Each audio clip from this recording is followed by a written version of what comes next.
10 ની વિભાજ્યતાની ચાવી શું કહે છે? જે સંખ્યાનો એકમનો અંક શૂન્ય હોય તે સંખ્યાને 10 વડે નિશેષ ભાગી શકાય. બોલો બધા. જે સંખ્યાનો એકમનો અંક શૂન્ય હોય તે સંખ્યાને 10 વડે નિશેષ ભાગી શકાય. દાખલા તરીકે 510 લીધા, એકમનો અંક 0 છે તો 510 ભાગ્યા 10 કરીએ તો શું શું ઉડી ગયા? કેટલા વધ્યા? 51.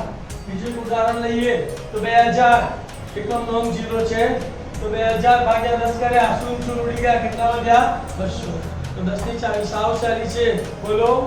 જે સંખ્યાનો એકમનો અંક શૂન્ય હોય તે સંખ્યાને 10 વડે નિશેષ ભાગી શકાય.